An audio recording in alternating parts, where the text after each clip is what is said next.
All right, we'll go ahead and start our meeting.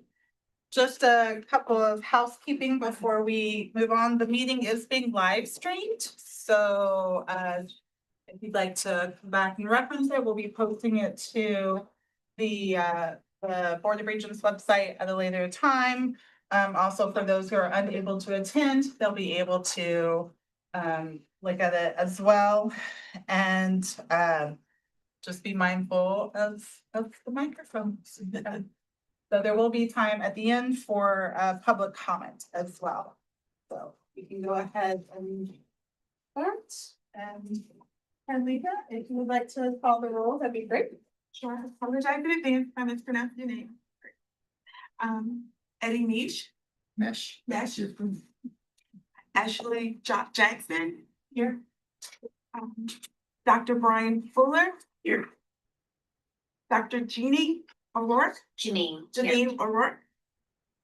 Tommy Smith. here. Bailey Nikki Norton. Here. Dr. Jan Cassidy. Here. Desiree Honore Thomas. Here. Dawn M. Harris. Here. Dr. Jamari. I'm sorry, I'm gonna listen to those. This is me. Fairman. Apology. Dr. Cynthia Bryant.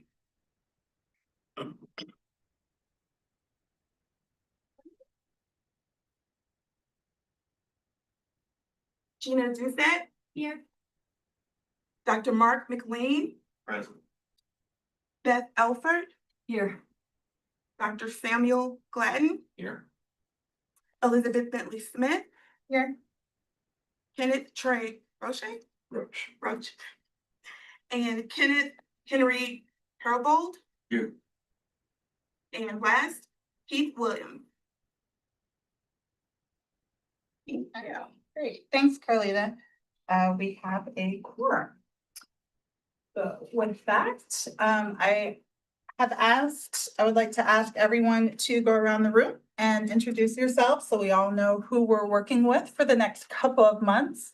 I'll go ahead and start.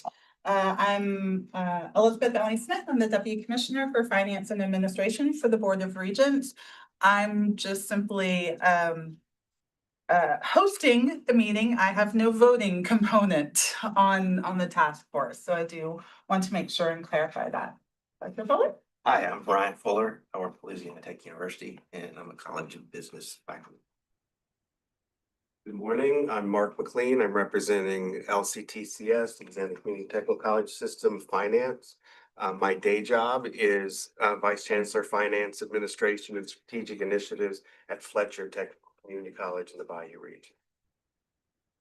Good morning, I'm Jane Cassidy. I'm from LSU A&M and I'm Senior Vice Provost, the Office of Academic Affairs. Good morning, I'm Beth Alford. I'm with LCTCS Systems. Specifically, I am a math instructor for North Shore Technical Community College. Good morning, my name's Tommy Smith. I'm the interim CFO at Louisiana State University. Good morning, Janine O'Rourke, Provost and Vice President for Academic Affairs at the UL System. Good morning, Dawn Harris, Chief Human Resources Officer for the Southern University System. Good morning, I'm Samuel Gladden. I'm Senior Associate Commissioner for Academic Affairs and Innovation here at the Florida region. Good morning, I'm Trey Roach. I'm the Executive Counsel for the Teachers Retirement System. I'm Eddie Mesh, Vice President for Business and Finance at the University of Louisiana System. Good morning, my name is Germán Gebresos. I'm from Southern University, Baton Rouge, and I'm from the College of Business, Chair of Department of Accounting, Finance, and Economics. Good morning, I'm Gina Doucette, Chief Human Resource Officer for Louisiana Community and Technical College System. Hi, good morning, Nikki Norton, Human Resource Management at LSU. Good morning, I'm Ashley Jackson, Associate Director of Human Resources at Louisiana Tech. Good morning, I'm Desiree Honore Thomas. I'm Associate Vice President of Operations at Southern University. Morning, my name is Kenny Herbold. I'm Director of Actuarial Services for the Legislative Auditor and a Technical Advisor to the Legislature. Great, thank you. So I just wanted to take the moment to make sure everyone knew who each of us are, but also it goes straight to what is included within the HR legislation, which requires that the membership be made up of the 4 participants from each of our 4 systems representing human resources, our CFOs, academic affairs, as well as a faculty rep. We also have 1 participant each from TRSL, the Board of Regents, as well as our CEO from the Office of Group Benefits, and of course, who is our actuary representing from the LLA's office. So this is the composition of the task force as deemed by the legislation. So just quickly, I wanted to review what the legislation looks like, what we're being tasked with, and how we got here. You'll see in your folder, it does include a copy of the legislation. You should have also received the report from last year's task force, which kind of led straight into this year's task force. So for those of y'all who were members of the task force last year, welcome back. I think there are just 3 of y'all presently here. So thank you for being nominated again and representing your institutions again. We appreciate the work that we did. The task force last year looked at the relationship between ORP and TRSL with the overview of looking at as, you know, how can we help bridge and ensure that we retain and recruit faculty and staff to Louisiana? What are some ways in which to help help that happen? And so the task force put together about 10 recommendations, and we were thankful to Representative Bakala. He put all but 2 in the legislation, and it passed. We were very thankful for the work that he did on behalf of all of our institutions and the membership that we represent. One of them that did not get put forth in the legislation, we're going to be looking at again with this task force. So that goes to the ORP contribution rate moving from the 6.2 to the 8%. And that's why the finance officers are now members of our task force.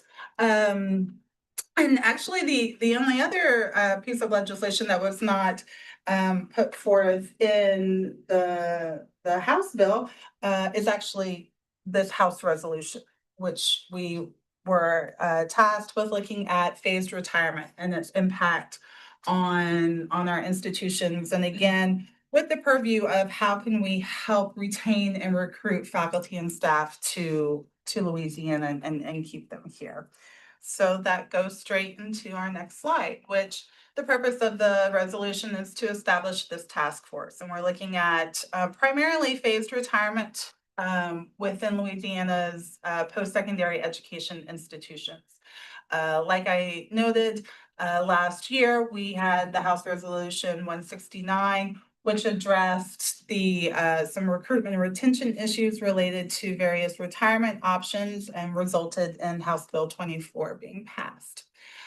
With that, we're continuing the conversation of ways to recruit and retain our faculty and staff once again. We're also looking at how can we ensure the transfer of institutional knowledge. We understand that much of our faculty and staff are getting a little older, getting closer to that retirement age, and how can we ensure that that institutional knowledge, which is so key to the success of each of our systems, continues and is transferred in a way that that benefits all. And so the thought was looking into a potential phased retirement program. And then also continuing our discussion and comparing the defined benefit and defined contribution plans that we have. With that being said, we are required to provide our report and recommendations to the House Committee on Retirement no later than December 31st. So with that, I wanted to just note what our responsibilities are within the task force. Again, the first six are primarily focused on phased retirement, looking at what the challenges and benefits are, how they're structured in other states, what the potential cost is of implementing such a phased retirement plan within Louisiana, what are some potential eligibility requirements, the time period for implementation of a phased retirement program, and of course, what salary and retirement benefits would these persons who would choose to join in a phased retirement plan, what that would look like. We've also, of course, have the Office of Group Benefits be a part of our task force because it also goes to health insurance as has to be part of this conversation as well, and the impact on that. The remaining four responsibilities of the task force look at the potential of providing an additional lifetime income as it relates to our ORP members. Again, as I noted earlier, the impact of increasing that employer rate from 6.2 to 8.8% for ORP contributions. Just to note on that from our previous task force work, Louisiana is the lowest when it comes to ORP contributions as it relates to our fellow Southern region. So that is why we, the previous task force made it a recommendation. But it does have a fiscal impact on our systems and on our institutions. And Kenny, correct me if I'm wrong, I think it was about 10 million, an additional 10 to 13 million a year.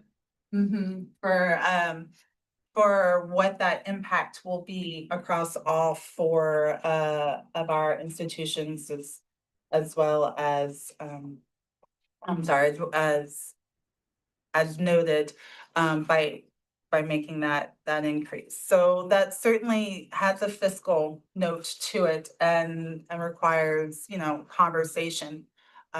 Because should that be something that we again look at recommending, our institutions and our systems would have to, should there not be any financial support to meet that amount from the legislature, that would be something that our institutions would have to take on.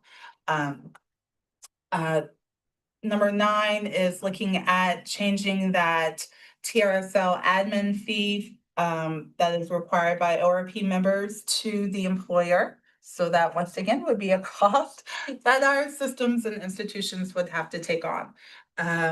Elizabeth, on that one, I just want to point out for those of you that you'll probably know if y'all are in the finance realm, but half of that admin fee is going to start being paid by the employer next year.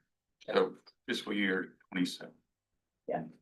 So, What is that amount? Do we have a fiscal estimate of what that is? I don't, but I'm sure we can get it. So it's 0.05% of the employee's pay. So whatever your ORP payroll is, it'd be 2.025. Yeah, 0.25. So, yeah, congratulations, you're already paying 0.025 now. So that's what just next year.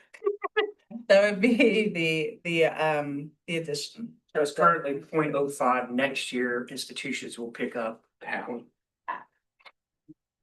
Yeah. We're gonna get into eventually what's the purpose of that fee for teachers' retirement. I'm happy to allow Trey to speak to that, to exactly what that is. ORP members. Yeah, Want me to do yeah, that you now? can jump That's in fine. there. So we have the defined benefit plan, which is a trust. So all the employer contributions that go into the defined benefit plan can only be used for that plan. So the ORP law allows us to charge a fee. Basically what we use that for is programming, any employee salaries that deal with the ORP. So people that reconcile the contributions coming in, make sure they get to the providers. We also have an ORP consultant, which is SageView. So it's paid the consultant fees, the legal fees, we have bank fees, those types of things. So we've got a group of people I'm not sure the number, but that mainly focus on the ORP, and it's really dealing with providers and any questions that providers have, making sure that our ORP members get their money on time, that sort of thing. So it's really just because we're not allowed to spend any of our other money for purposes outside of the people. So you don't get any of those fees from the regular teachers, the defined benefit plan? No. It's just from the ORP participants. There's questions related to the cost?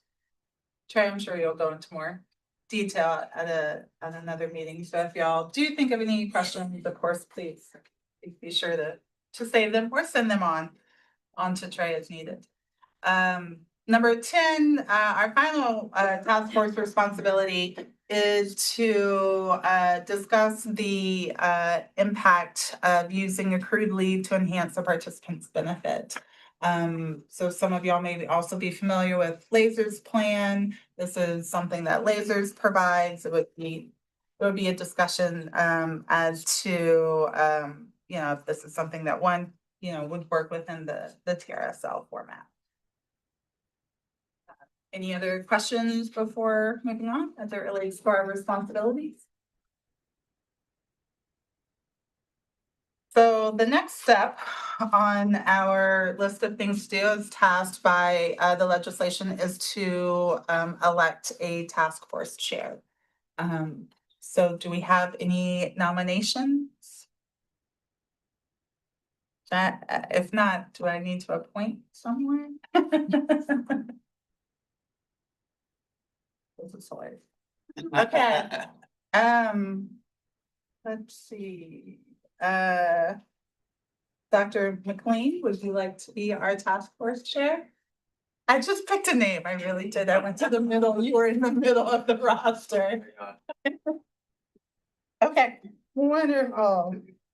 Great, thank you. With that being said, can I have a second? Thank you.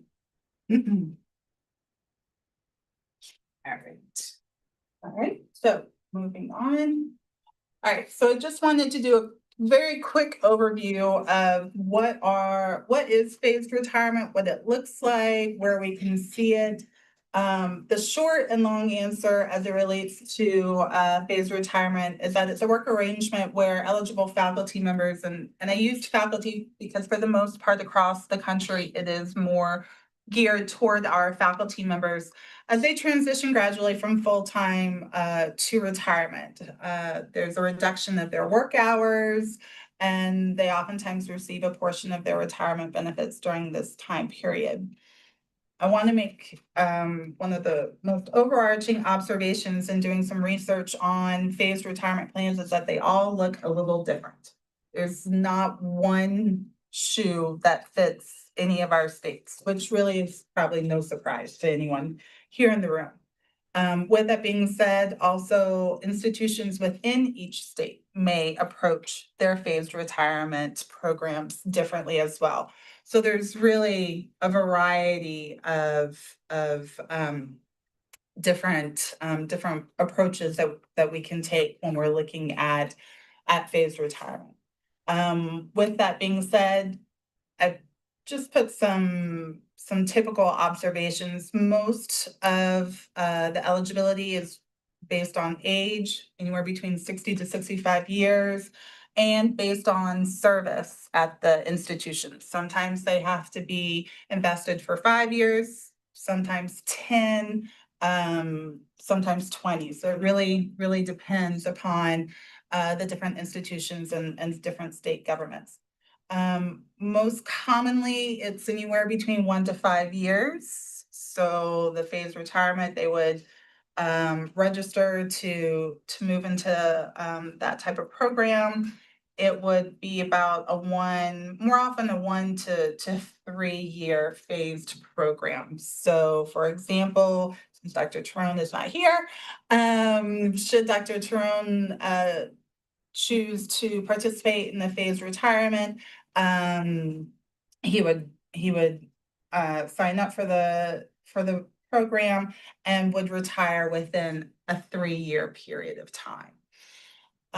Workload is often capped at 50% of full-time, but again, those percentages are of any different amounts. There are also, some are 50% from initial to end, some are, do a 90, 75, 50%.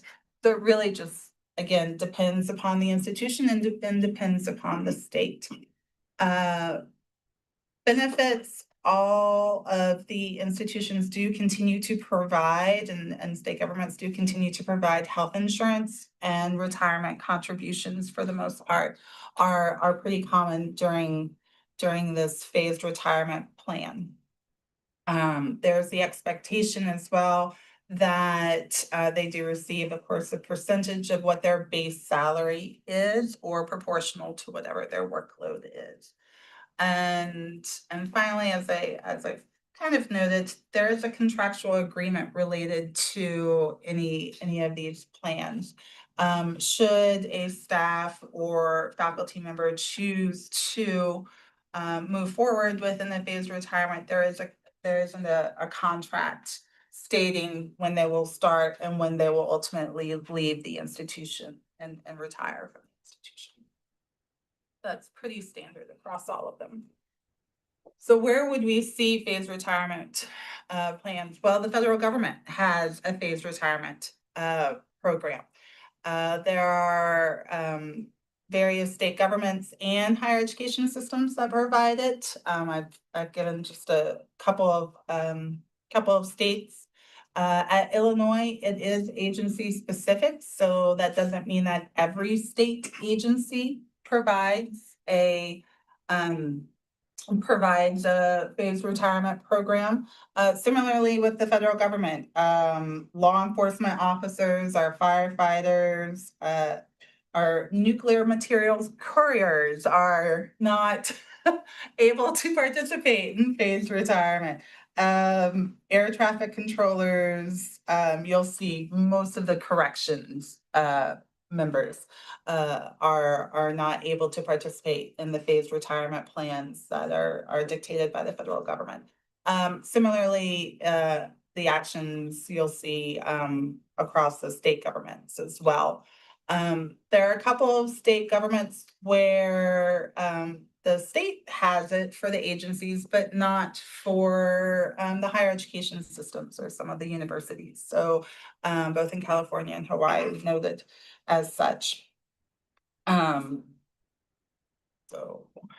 but they did want to just provide some information when it relates to those who do state governments and higher education systems. Oftentimes, the age is less. So instead of it starting at 60 or 65, you'll oftentimes see it start at about 55. Average is more, they have to be invested for 10 years of service. Again, there has to be a written notice, there's a contractual agreement no matter what. More often than not, there's a 50% FTE requirement. So you'll see that. Contributions again are based on, actual salaries, not the salary prior to entry into the phased retirement agreements. Again, health benefits continue for the life of the participant within the phased retirement program.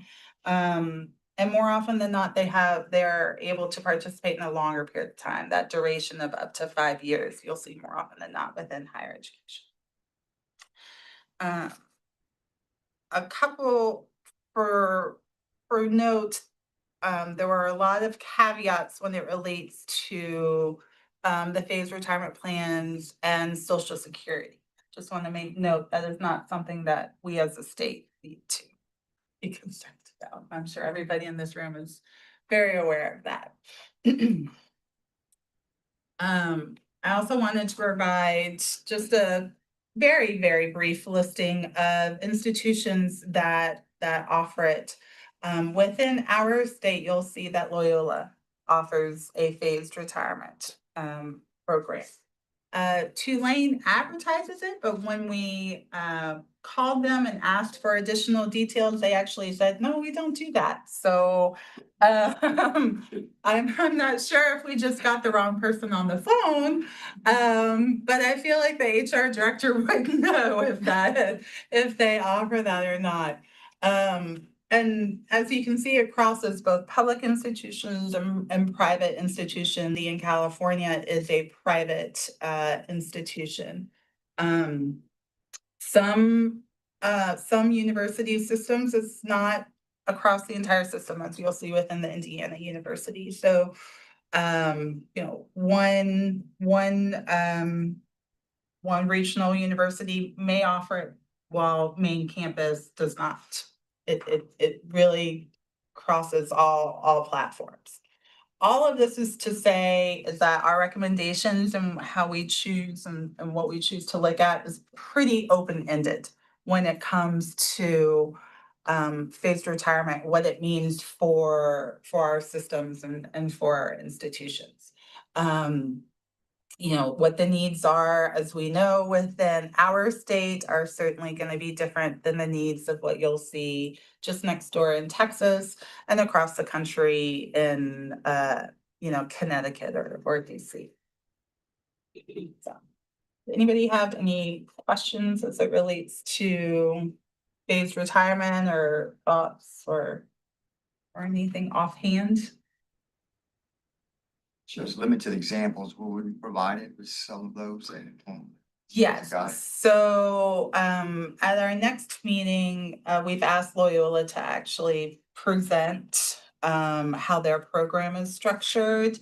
And we are also reaching out to other states, institutions to provide additional information, as well as a national organization as a resource.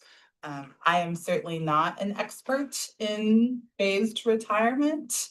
So I am happy to reach out to those who are. So. In some of that discussion, can we learn more about the legal implications, like the in-service withdrawal requirements and what those restrictions are? Sure. Definitely. Yes, and if y'all have any other comments or questions that you would like us to direct, that would be very beneficial, because then we can provide that information to those who would be presenting to ensure that your questions are answered.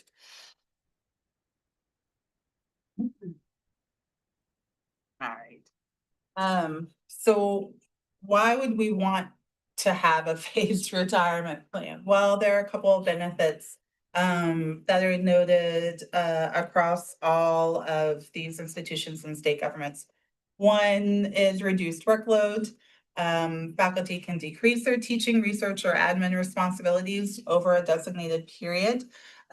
This may be considered, this is considered a benefit. Some may consider it a challenge as well. But what it does mean is it allows our institutions the ability to bring in that assistant professor while that full professor is still in the same position, and allows for, again, as we go further down, a mentorship opportunity. So there's that transfer of institutional knowledge that can be extremely beneficial. Similar with if you're looking at, bringing in someone who has worked in accounting for 30 years and you're bringing in, a new accounting specialist. Within state government, that would be very beneficial to help in teaching who they need to call, but also what the program looks like that they're going to be working in. So it's that type of information that is so key to really helping transition from retiring employees to new employees that we see. It does allow for more flexible scheduling. And so in this case, they are able to choose their times, their schedules. It may allow them to balance that work commitment. This is especially pertinent for the retirees who are transitioning to full-time retirement. It kind of helps ease them into what that may look like for them. It would not be necessarily for those who are coming in to replace the retirees. It would more be for those who are retiring. Again, the retirees are allowed to continue with their benefits. This is, of course, key for all of our participants within the state agency and our institutions, is continuing with our health insurance. But of course, this is key for those of us who have colleagues who are a little older, and that may indeed be why they're retiring. Again, as I noted, mentorship opportunities is a tremendous benefit as it relates to phased retirement, as well as financial security. This kind of helps those who are retiring kind of figure out what their next steps are from a fiscal point of view. So what would be some challenges? The number one challenge is the lack of standardization. As I noted earlier, it looks different no matter which university campus you may be walking on and which state agency you may be looking at. In this case, one of the recommendations would likely be is that, you know, what our system does can be different from another system. As we all know, our management boards dictate, you know, the actions that each of our systems takes. So what may work for ULS may not work for LSU and vice versa. So we do need to be, you know, just mindful of that. You know, that can be encompassed because of budgetary needs, because of faculty needs. At LCTCS, they have a tremendous number of adjunct instructors just based on their credential and workforce programs. It's a little different at our four-year institutions, especially our R1s at ULL and LSU, where you have the traditional assistant, associate, and full professor type positions. And then, as you noted, Kenny, we have some legal issues. We were not required to put any lawyers on the task force, but certainly I'm sure they're in the room. So we do want to make sure that whatever however we, you know, provide our recommendations within our task force report, that they do recognize what our labor laws look like, our anti-discrimination policies are, our retirement plan regulations, and how they are in compliance moving forward as well. Okay, so that's just a very quick overview of everything as it relates to what we are being tasked force within the legislation. The next steps is to do exactly what we've already done here. Come with questions, come with suggestions. I will be providing this information as well as some other reports that we have found on phased retirement. The GAO did a report on phased retirement and its impact, but much of what we have found within the literature is a little older, to be quite frank. It's anywhere between 10 to 15 years old. So, for example, the federal government has had a phased retirement program since 2014. On the flip side, there are some institutions that are recently, or some states rather, that are recently putting forth phased retirement programs, such as Missouri and I want to say Nevada are putting forth phased retirement programs this year. So it really has run the gamut. Again, some of our institutions across the 50 states, some have had them since 2002 is where I could find some of the earliest ones. So the information is out there. It's just not as recent with some of the research. So I guess if you have any students in business who'd like to do some research, this may be an area where they can look at completing some dissertation research on that. And so so that's that. So this will be one of our shorter meetings. But I did want to just remind you of what our future meeting dates are going to look like. They're all noted here. As I stated earlier, we have to have this to the retirement committee by December 31st. And we all know what happens at the end of November and beginning of and end of December. So we try to plan accordingly and be respectful of what I know are very busy schedules for each of our task force members as well. I know I went very quickly through the slides, but I did want to open it up for discussion. If anyone has any other questions or comments or just wanting to put forth, hey, could you make sure that whoever comes and speaks looks at this? I'd like to go ahead and open it up for discussion now. I was gonna ask, I didn't know if you would look over at me to say, I'm turning this over to you. But that's fine. Look, I may have been asked by this, Yeah. but we are in this together. And if we're doing this as an appointment kind of thing, I guess that gives me a lot of opportunity to engage with my friends, right? So Yeah. I do have a question, just from a structure standpoint, because I wasn't one of the three. I guess I should have asked, who were the three that participated before, and do any of you want to be chair? Because we were engaged in this before, but I missed my opportunity to do this. I didn't do it. But my question is, should we be considering breaking into like subcommittee? Has it been done that way? I mean, when I looked at that list of 10, I kind of looked at it, and I know we're on a limited time frame. Is that an approach that we theoretically can take? We have not done that with our previous task force. I'm certainly welcome if that is something that you as a task force feel would be helpful to, Did you go back to that slide, or somebody who was driving the slide, just to see? When I was seeing that, I was thinking, well, with a limited time, would it make sense to kind of divide? And no, there was, it's kind of listed. The responsibility. Yeah. There we go. Like, I'm just throwing that out there to the group. My head went to, well, maybe these groups can work in conjunction with how you've framed up the next meeting, and we move this. I forward. defer to y'all as a task force. Y'all are the ones running this ship. I'm just taking role. So.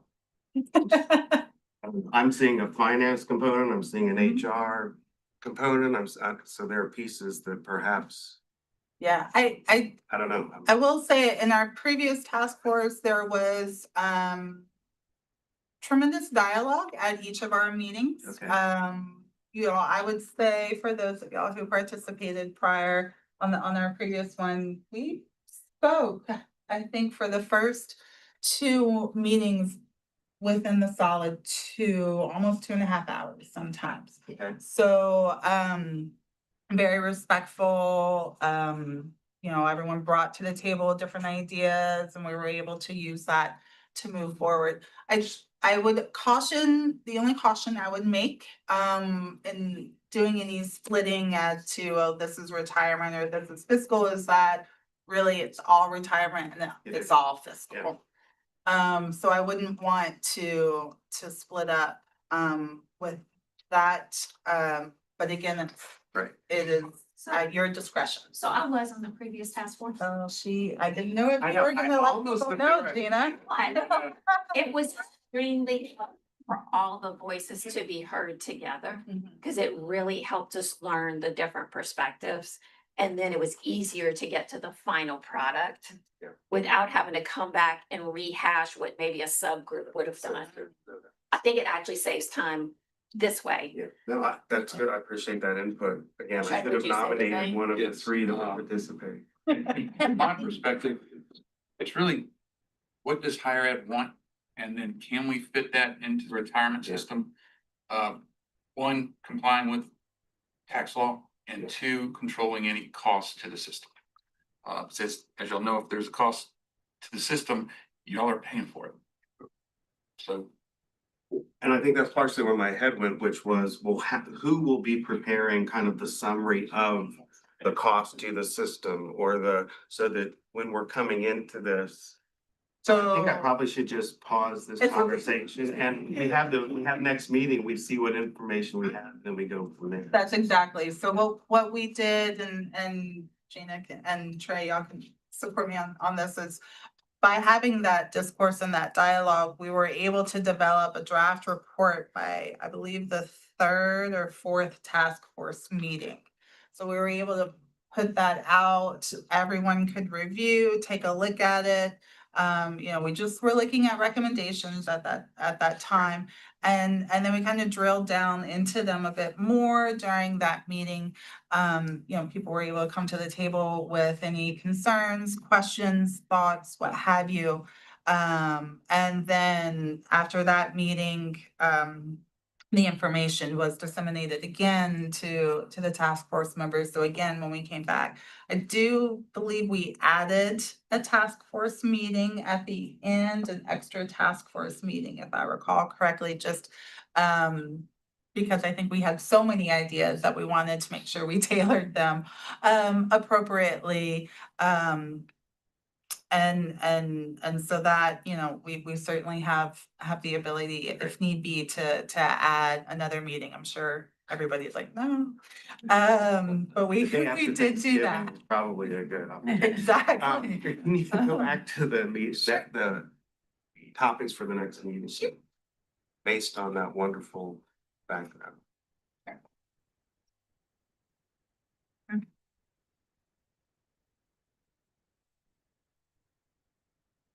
So what information does the group need to have in addition to? It's probably worth pointing out though that the majority of the work that was done in between meetings was done by TRSL staff, Board of Regents staff, and me and my staff, right? So it's really kind of and whoever is providing a presentation from another organization. So it's really, what questions do you have?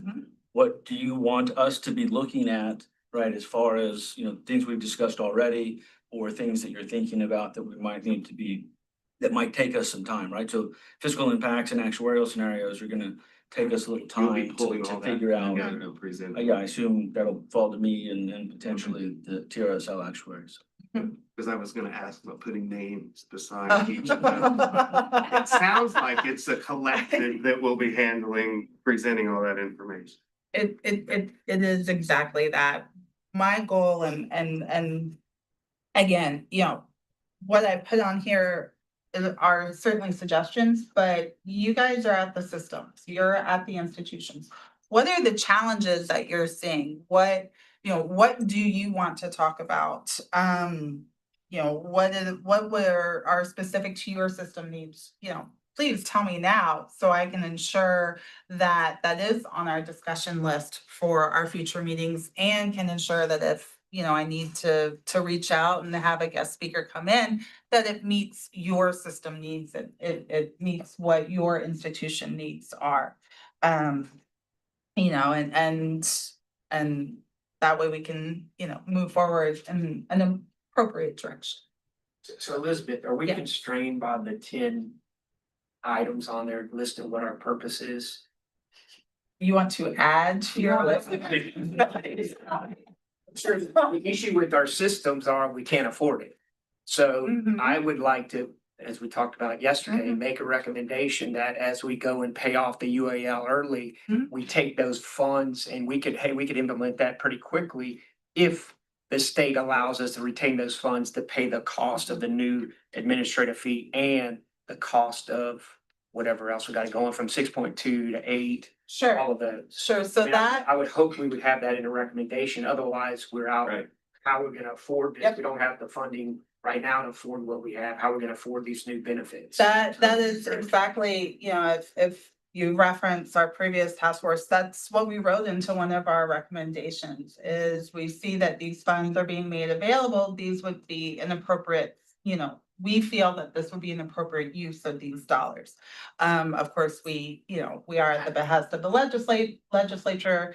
They are in the end, the ones who appropriate the funding and tell us, how we can and cannot use our dollars in many ways. But that goes directly to what we are anticipating, or what I would anticipate from y'all as a task force. So perhaps without adding it, making it 11, maybe it just becomes an item on here as the next meeting. You That's can exactly. update us on the Sure. status of UAL. Sure. Where we stand, just to make sure This is it's on the based on same the state page. given. Yes, right. Right. I don't want to say all of it, but some of it there's a strong correlation to that, which is of course why, Brett Bakla in his wisdom felt it was appropriate to have fiscal representation on the task force forward. So to keep us in line. So thank you, Tommy, for starting that off. So Elizabeth, I have a handful of questions and I don't know, some of it is questions, considerations, whether that is things that y'all can be researching before we come to our next task force meeting, or if it's things that maybe Loyola can speak to, but more of it could be like the brass tacks of it, of like, how would we operationalize? But then it's things like, can we use drop simultaneously? How is this gonna work with our, if we are defining our benefits eligibility as 75% effort, are we gonna give the autonomy for everybody to be able to drop that? So I don't know if it's best to like just put these in an email to everybody and then y'all decide how that should be divvied out, but to me, those are big considerations that we need to figure out. I would put that to the membership to open up and talk about. We can talk about now, we can talk about at our next meeting.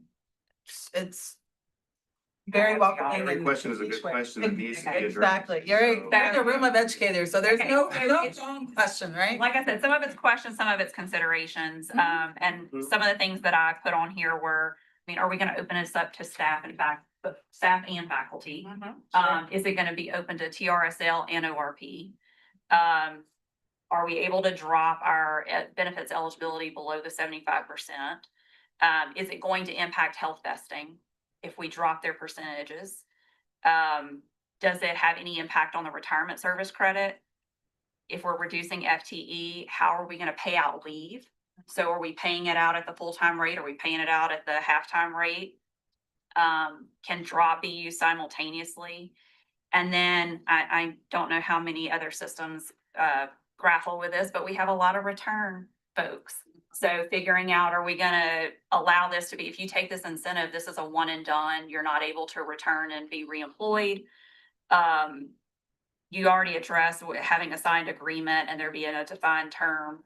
But then also, can they elect, if they do this at a reduced percent, can somebody come in and elect to stay contributing at 100%? So there's kind of where all my brain is going with all of this. Some of it, like I said, is operational, but some of it is going to be things that we need to know what our autonomy is. Sure.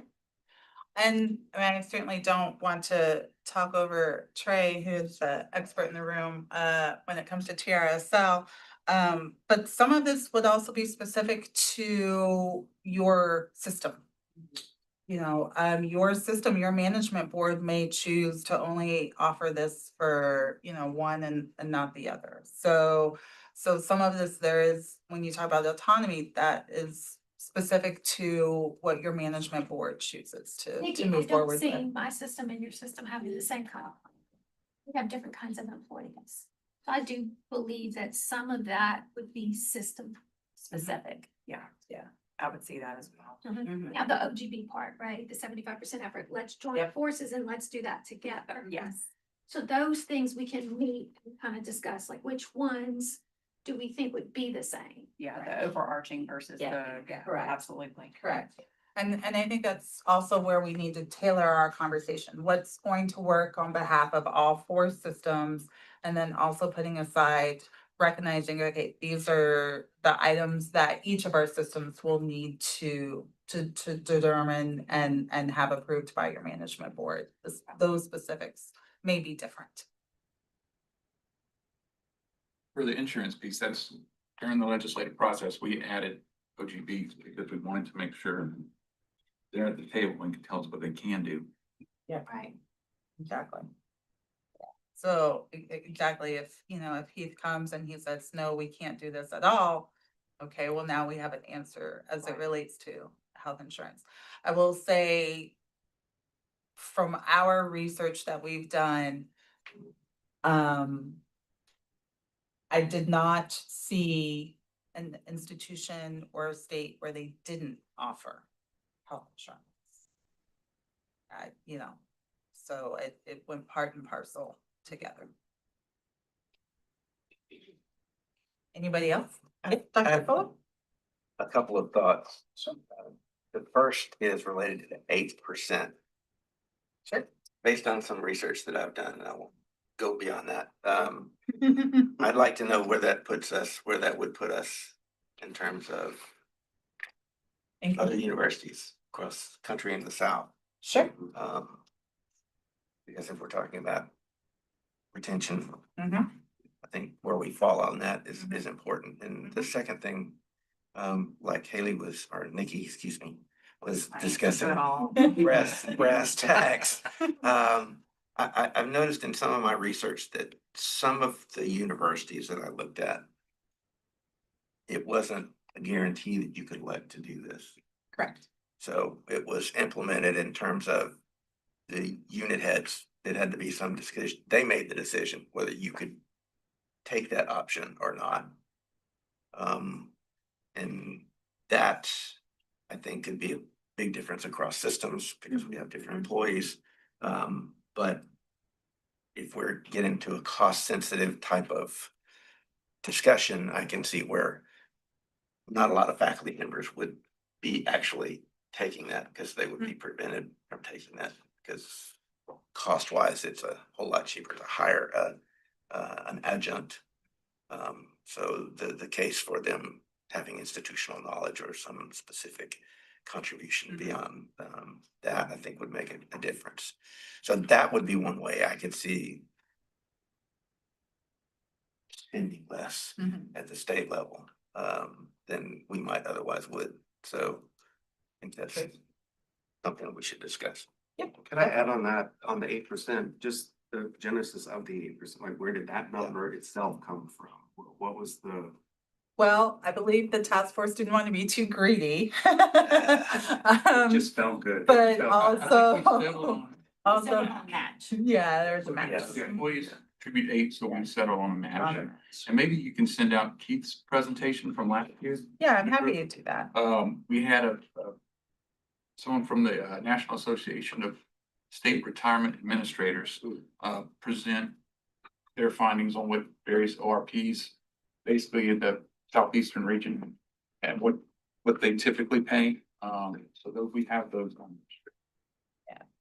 I believe, like I said, I included not all 170 pages of the task force.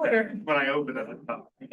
But if you turn to Appendix E within the task force report, which we did include, which is, it jumps from 16 to 52 of note. But if you turn to the next page, 53 and 54, you can kind of see where we lie within SEC schools. So that was what we were tasked, was looking at what the different retirement rates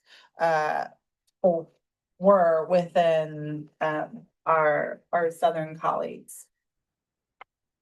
And so you can see there, you know, the rates, I think, went up all the way up to either 15 or 17%. You know, Mississippi State was 14. And then, you know, but you've got Oklahoma at 9. There it is. Ole Miss was 15 and a quarter. So. One of the things that just that brief information shows, there were some places that the employer contribution was substantially more than a match. Correct. Would be. Correct. And so, and there was some that where it was just the opposite, more like us. So, I can see the 8% being an easy, right? First number to talk about. So, Exactly. And I'm sure all of our fiscal people in the room are saying, really? I thought about that before I said anything.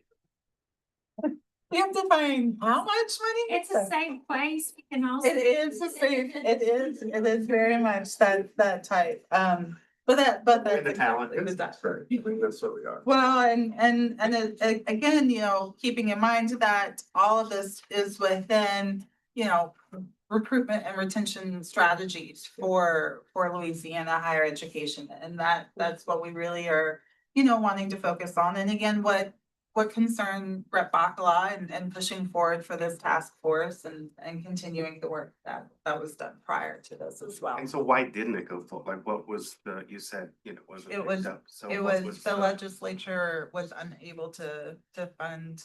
funding. It was a funding component. And so it was initially in the legislation that Rep. Bacala put forward. But he didn't want to stall the other recommendations by the task force. He felt that it was too important to not make sure that the legislation went forward. And so he respectfully removed that. Because I think that gives us that background that it wasn't content, it wasn't the concept necessarily. No. No, It was the funding. he was he's very supportive of the work that the task force did and the work that That's why you're funded, right? Correct, correct. So definitely all of the fiscal heads in the room need to put their hat on to help find the pocketbook that needs to be opened. I think one other thing that the fiscal people need to tell us is, would a phased retirement save money for the systems? Because the person who brought this up at the task force last year thought it would be a way, there would be some cost savings for the universities. I really don't know if that's true, but that was one of the pros that was mentioned when this was brought up last year. So I'm sorry, how much financial modeling was done last year? What do we have to work from? What's already been? Well, we did not discuss phased retirement last year. And it was just more of a comment, let's look and see if this is beneficial. Other universities do it, other states do it.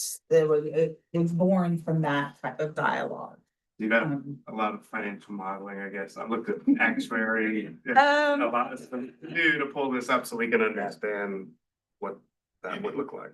Sure. Yeah, I mean, in addition to, we're paying two people, we're double encumbering a job and paying double benefits. Yeah. And from a market competitiveness standpoint, even though we may bring somebody in as an assistant professor, a full professor retires, an assistant professor comes in, our salaries have been very static for a long time, and we're gonna have to bring people in at higher rates of pay than what we're taking out. So there needs to be a lot of modeling happening on that. And do we have any ideas of how many people take this at other universities? I would think that would be where some of the cost I do not. factors. I'm might happy come in. to ask them to bring in that information. Yeah, I'm happy to make sure that they provide that information. And I would assume it's a decision tree. Not everybody automatically gets this. You Correct, have to- and not everybody automatically needs to participate either. Yeah.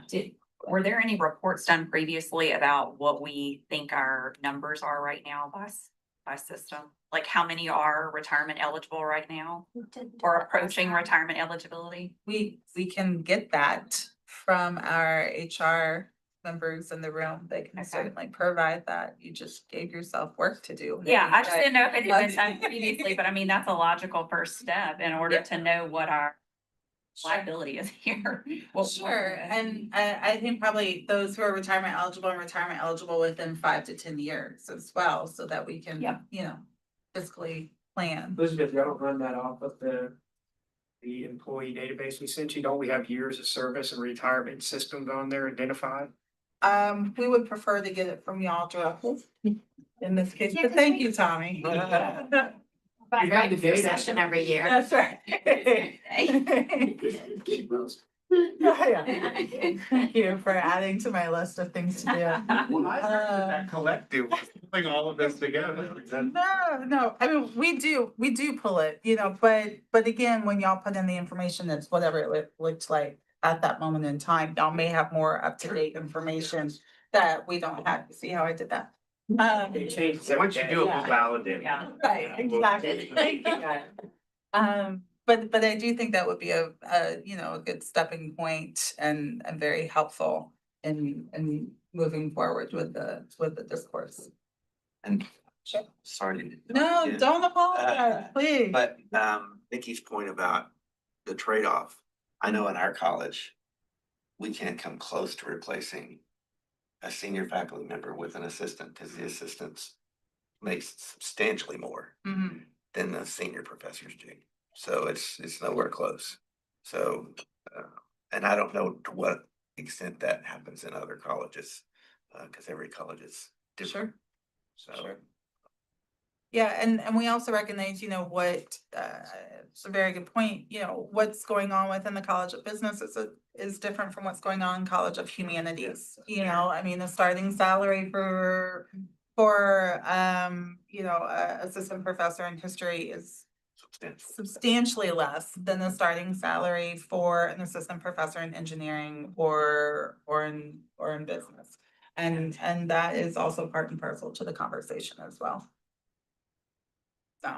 So perhaps you'd be willing to do it for the College of Humanities, but not so much the College of Business in that regard. But that would certainly be a system decision.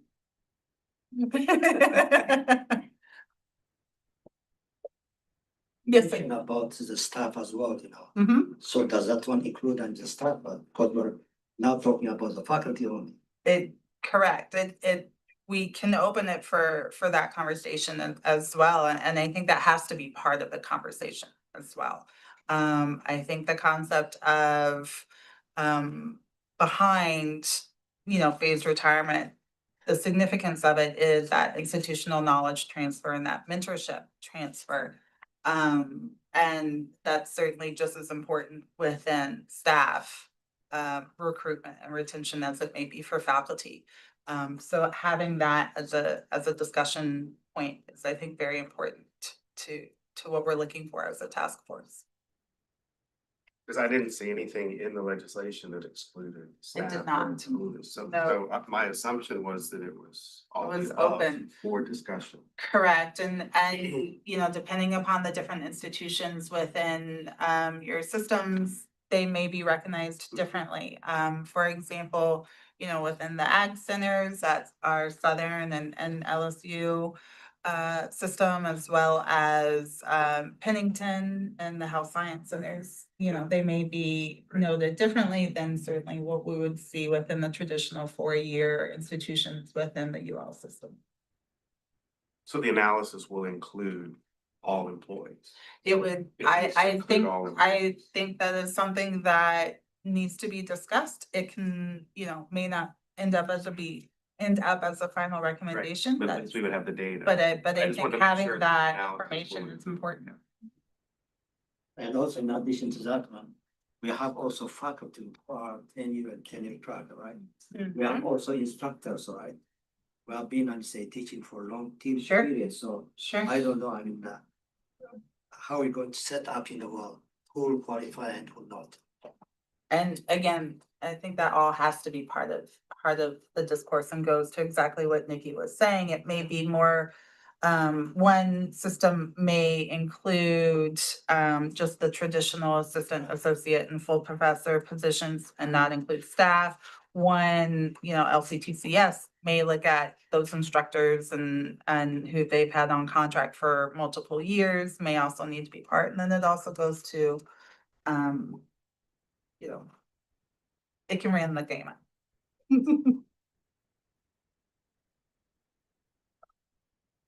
Anybody else have any comments or questions? You'll share the slide deck from today with us. Yes, so following this, the video will be posted to our website, and I will share the slide deck as well as some of the other information that I was able to find. Again, it's old, but as reference, I think it's helpful information. Yep. So, and then we'll also, of course, we are taking minutes, so those will be shared as well. All right. Well, like I said, this will probably be our shorter meeting because as I noted with the previous task force, we had lengthy and I can tell already we will probably be acting similarly here, dialoguing and conversations. So please, you know, I welcome any other comments that you may have going forward, please send them to myself or, send them to the group, whichever you feel comfortable with. I do need a call for adjournment. Okay, second. All right, and with that, we will see y'all in August. Thank you.